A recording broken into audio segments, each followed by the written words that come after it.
The disappearance of a child is a singular event that fractures time, splitting the history of a family and a community into before and after, leaving a scar that never truly fades. But on the afternoon of October 14, 1998, in the sleepy, dense forest town of Blackwood Ridge, that fracture shattered the peace of an entire county in a way that no one could have predicted. It was the kind of silence that felt heavy, the sort that hangs over a town not when everyone is sleeping, but when everyone is holding their breath. And for the residents of Blackwood Ridge, the nightmare began not with a scream, but with an empty driveway where a bicycle should have been. 9-year-old Leo Matheson was a boy known for his punctuality, a trait instilled in him by his father, a retired military officer. So when the sun began to dip below the tree line, casting long, skeletal shadows across the pavement, and Leo had not returned from his afternoon ride to the local convenience store, a cold knot of dread tightened in his mother's stomach. By 5:30 p.m., the phone calls began. First to neighbors, then to friends, and finally, with trembling fingers, to the police station, marking the beginning of a case that would haunt the detectives involved for the rest of their lives.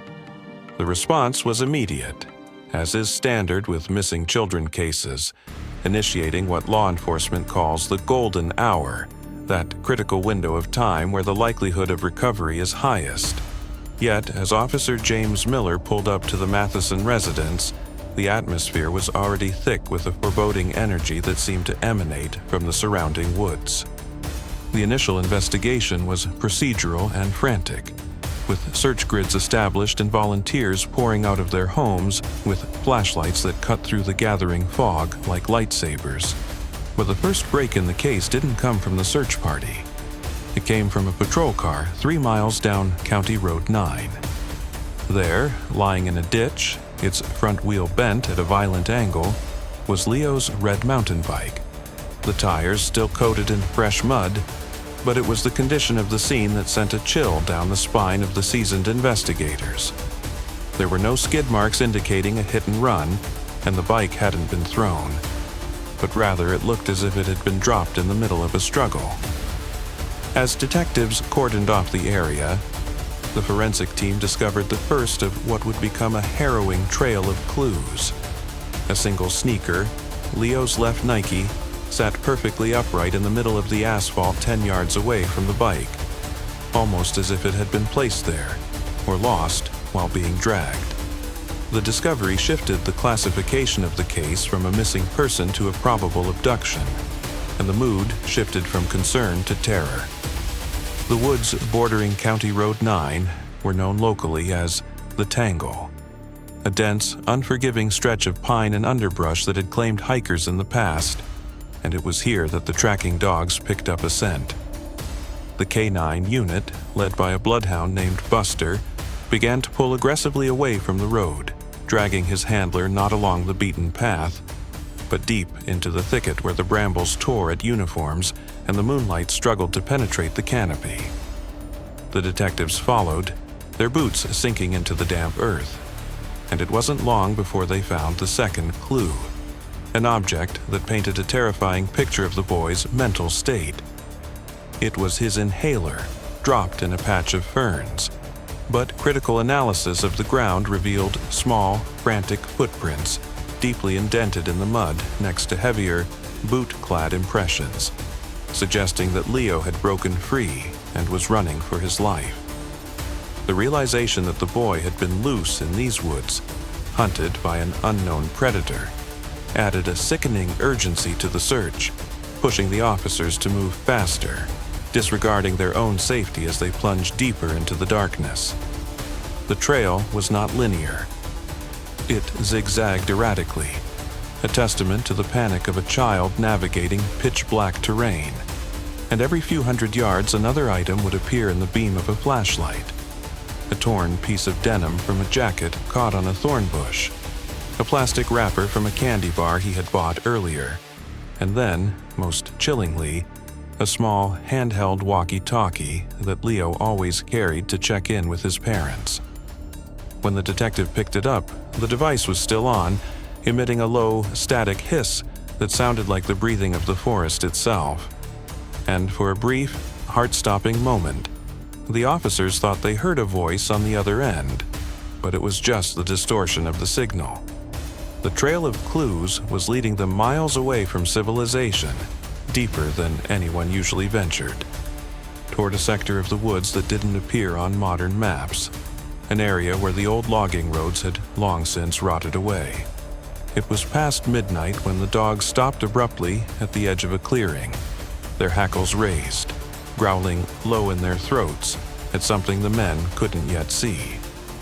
As the detectives raised their flashlights, the beams converged on a structure that looked like a wound in the landscape. A dilapidated, rotting shack, its wood blackened by decades of rain and neglect, with windows that had been boarded up from the inside. The silence surrounding the shack was absolute. The insects had stopped chirping, and the wind had died down, leaving a vacuum of sound that pressed against the ears. Weapons were drawn, the safety catches clicking off with mechanical precision. As the team approached the structure in a tactical formation, the crunch of dry leaves under their boots sounding like gunshots in the quiet night. The front door was hanging off its hinges, but it was pushed shut, and a heavy padlock secured it from the outside, a detail that confused the officers. If the kidnapper and the boy were inside, why was it locked from out here? Using a bolt cutter, they snapped the rusted lock, the metal groaning in protest, and kicked the door open, flooding the interior with blinding light. The room was small, smelling of mildew, old paper, and something metallic, like dried blood.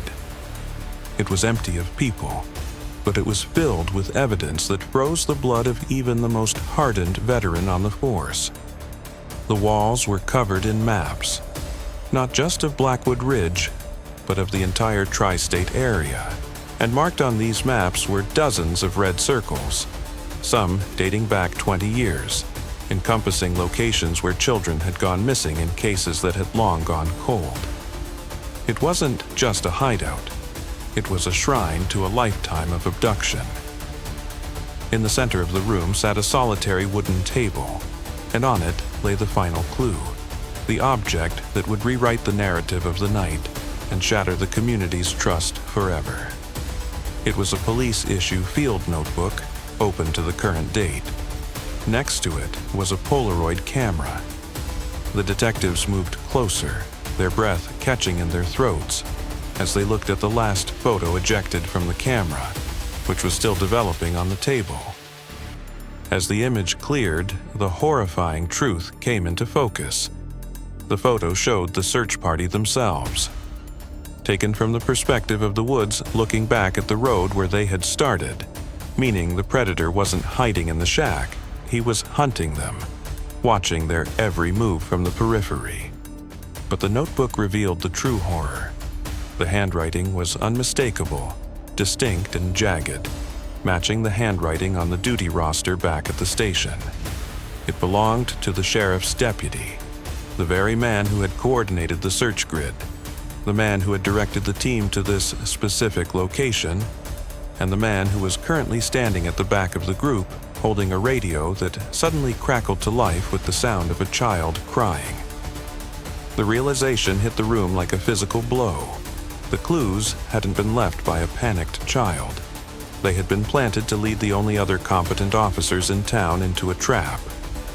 Away from the road, away from the real crime scene, and deep into the isolation of the woods where radio signals failed and help was miles away.